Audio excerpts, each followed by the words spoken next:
नमस्कार विद्यार्थियों, मैं आशा करती हूँ आप अपने घरों में सुरक्षित होंगे और अच्छे होंगे तथा लॉकडाउन के नियमों का पालन करते हुए आपकी पढ़ाई बाधित ना हो, इसी लक्ष्य को ध्यान में रखकर मैं ये वीडियो बना रही हूँ। और आज हम पढ़ेंगे प्रायिकता पार्ट 2, जिसमें सिक्के पर आधारित प्रश्न हल करवाए जाएंगे। सर्वप्रथम, अगर सिक्का एक है, उछाला गया सिक्का अगर एक है तो सिक्के को उछालने पर प्राप्त परिणाम क्या क्या मिलेंगे, कुल परिणाम यहाँ लिखे गए हैं। तो यहाँ पर सर्वप्रथम देखिए, सिक्के के पहलू होते हैं दो। ये है हेड, जिसपे भारत बना होता है, और जिस पर रुपया लिखा होता है वो है टेल। एक बच्चों को कंफ्यूजन होता है कि चित और पट में, कि चित हेड कौन सा, चित है या पट है। तो देखिए, हिंदी की वर्णमाला में च पहले आ रहा है और अंग्रेजी की वर्णमाला में अल्फाबेट्स में एच पहले आता है, तथा प बाद में आ रहा है वर्णमाला में, और अल्फाबेट्स में टी बाद में आ रहा है। तो पहले जो आ रहा है वो च, चित एच और पट के लिए टी। कोई कंफ्यूजन नहीं है, जो पहले आ रहा है वो एच, बाद में आ रहा है वो टी। इसी प्रकार अगर हम दो सिक्के को उछाल रहे हैं तो हमें क्या परिणाम प्राप्त होंगे। दो सिक्के को हम उछालेंगे तो ये जो है वो आधार जो है वो सिक्के के पहलू, सिक्के के दो पहलू होते हैं, और जो ऊपर घातांक है वो ये दर्शाता है कि सिक्कों की संख्या कितनी है। यहाँ सिक्कों की संख्या 2 है, इसलिए कुल परिणाम हमें 4 प्राप्त होंगे। 4 देखो किस प्रकार से प्राप्त होते हैं, एकदम इजी मेथड है, सरल है, कोई टेंशन नहीं है। सर्वप्रथम हम क्या करेंगे, पहले का h दूसरे का भी h, पहले सिक्के का भी h दूसरे का भी h, पहले का h दूसरे का t, पहले का t दूसरे का h, और पहले का t और दूसरे का भी t। देखो, इसको एक और विधि से भी मैंने बताया है। क्या करना है, 2 बार हमें लिखना है h और 2 बार लिखना है t। एक बार h एक बार t, एक बार h एक बार t। ये विधि देखो किस प्रकार काम में ली जाती है। हम यहाँ देख रहे हैं, यहाँ कुल परिणाम हमें 4 प्राप्त हो रहे हैं, तो हमें क्या करना है, 4 का आधा यानी कि 2। तो 2 बार h 2 बार t। दूसरी लाइन में हमें इस 2 का भी करना आधा, यानी कि एक बार h एक बार t, एक बार h एक बार t। तो इस प्रकार से ये 2 विधियां हैं, दोनों विधियों में से किसी भी विधि से आप अपना प्रश्न हल कर सकते हैं। ये जो आज मैं बता रही हूँ बेसिक्स बता रही हूँ। कुल परिणाम, सिक्के को उछालने पर कुल परिणाम हमें क्या प्राप्त होंगे, आगे प्रश्नावली जो का प्रश्न है वो बाद के वीडियोस में हल करवाए जाएंगे। इसी प्रकार हम सिक्के को उछालने पर सिक्कों की संख्या जब 3 हो तो हमें कुल परिणाम कितने प्राप्त होंगे। ये जो आधार है वो दर्शा रहा है सिक्के के पहलुओं को, और घातांक दर्शा रहा है सिक्के की संख्या को। तो 2 की घात 3 बराबर 8। देखिए, इस विधि से क्या कर रहे हैं, हम इस 8 का कर रहे हैं आधा। 8 का आधा मीन्स 4, तो 4 बार h 4 बार टेल यानी कि t। 2 बार h 2 बार t, 2 बार h 2 बार t। फिर तीसरी लाइन में सिक्के 3 है तो 3 का युग्म बनेगा।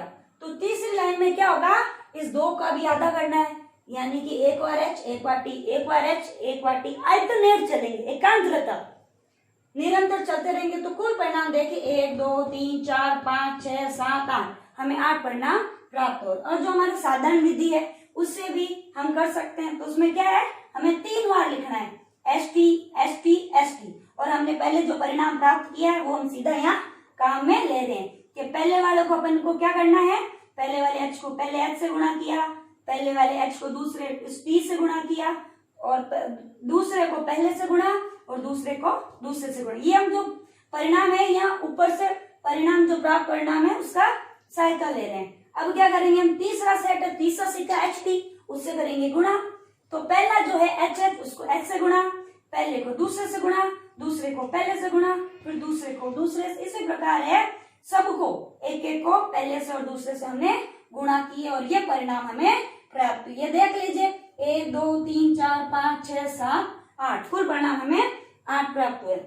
इसी तरह जब हायर क्लासेस में आप लोग जाओगे 11वीं 12वीं, तो उसमें भी ऐसा ही है। अगर सिक्के की संख्या पूछ ले, ये कंपटीशन पर एग्जाम में आ जाए सवाल कि सिक्के की संख्या 4 है तो कुल परिणाम हमें कितने प्राप्त होंगे, तो कुल परिणाम होंगे 2 की घात 4 यानी कि 16। और इसको हम लिखेंगे किस प्रकार से, 16 का हमें करना है आधा। तो 16 का आधा मीन्स है 4, 16 का आधा करना है यानी कि 8, और 8 बार हमें यहाँ h लिखना है और 8 बारी 3 लिखना, फिर 4 बार h उसका आधा करना, 4 बार h 4 बार t, फिर उसका आधा 2 बार h 2 बार t, फिर उसका आधा 1 बार h, यानी कि 4 का युग्म बनेगा जब सिक्कों की संख्या 4। इसी प्रकार कोई पूछ ले सिक्के की संख्या 5 हो तो कुल परिणाम हमें कितने प्राप्त होंगे, तो कुल परिणाम मिलेंगे 2 की घात 5 यानी कि 32।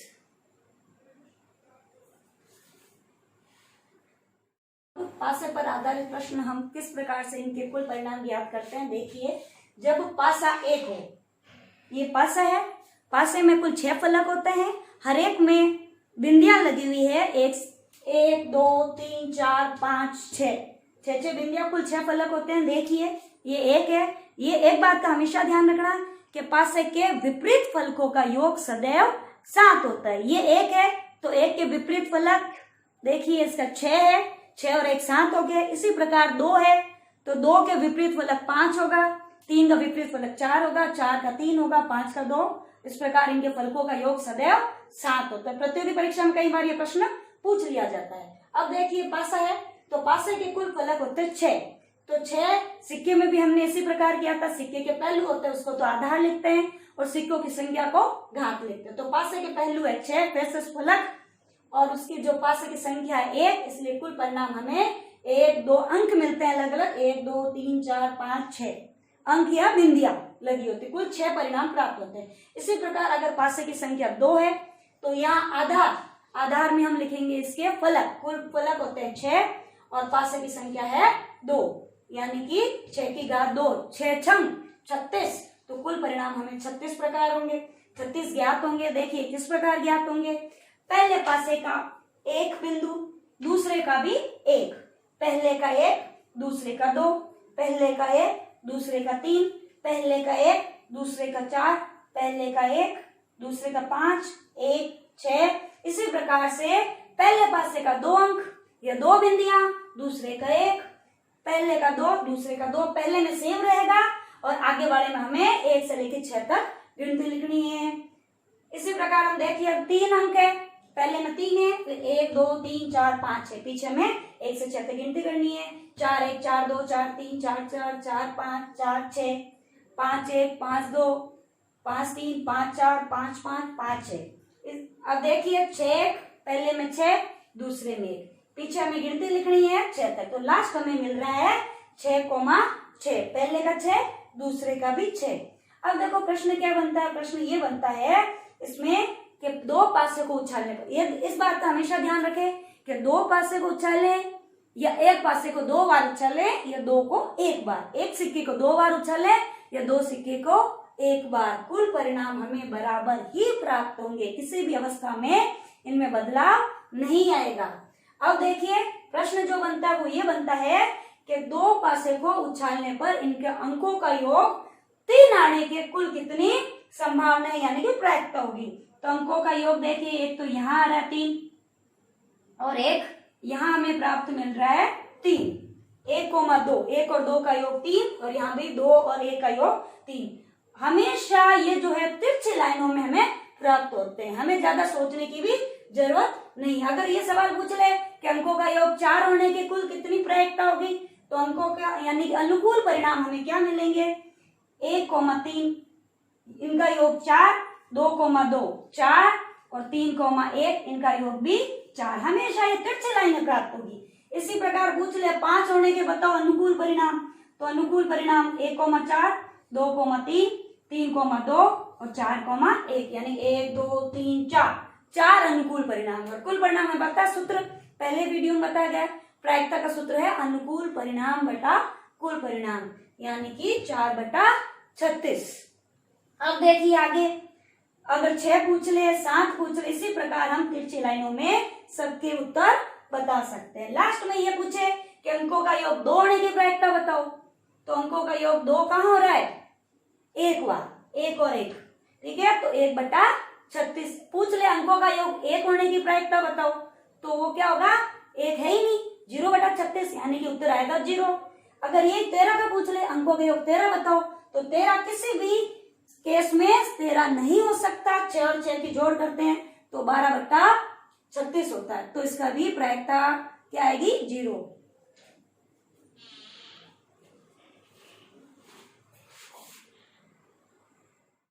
देखिए अब हम ताश के पत्तों पर आधारित प्रश्न है उनकी कुल प्रायिकता ज्ञात करते हैं। ताश के कुल पत्ते होते हैं 52, जो 2 भागों में विभाजित होते हैं। 26 होते काले रंग के और 26 होते लाल रंग के। ये जो 26 पत्ते हैं ये भी आगे और 2 भागों में विभाजित हो जाते हैं। 13 होते हुकुम के पत्ते और 13 होते हैं चिड़ी। और इसी प्रकार लाल रंग भी 2 भागों में विभाजित होते हैं। 13 पत्ते होते हैं पान के और 13 पत्ते होते हैं ईंट के। हुकुम के देखो इस तरह की पत्ते हैं, मेरे पास है ताश के पत्ते। हुकुम सबसे पहले हुकुम के पत्ता है, इसमें इस प्रकार की आकृति बनी हुई है। फिर चिड़ी में इस प्रकार की होती है, पान में इस प्रकार दिल की तरह शेप बना रखा होता है और ईंट जो है वो बर्फी की तरह होती है, ईंट की आकृति। कहते हैं ना कोई बहुत बढ़िया लगता है कि लागे ईंट इको है जीव, तो वो ईंट है इधर। अब देखिए हुकुम के पत्ते में कुल 13 पत्ते हैं। कौन कौन से हैं? पहला मैंने लिखा ए का मतलब है एस, जिसको इक्का कहा जाता है हिंदी में, अंग्रेजी में एस कहा जाता है। के जो है के दर्शा रहा है किंग को, यानी कि बादशाह। क्यू जो है वो बता रहे queen, Q stands for queen, तो क्यू से अब बेगम। और जे है जोकर, यानी कि गुलाम का पत्ता। अब देखिए आगे दहला, नहला, आटी, साती, चग्गी, पांची, चौगी, तिगी और दुगी, इस प्रकार से कुल 13 पत्ते हैं। ये मेरे पास है पत्ते। देखिए सबसे पहले इक्का है, इक्के के बाद ये बादशाह है, फिर क्वीन यानी कि बेगम है, फिर जोकर, दहला, नहला, इस प्रकार के सारे पत्ते 4-4 के ग्रुप्स बन रखे होते हैं, समूह बन रखे होते हैं। वो समूह में होते हैं, अलग अलग इनकी आकृतियां होती है और कलर जो है वो रंग है वो 2 होते हैं, काले और लाल।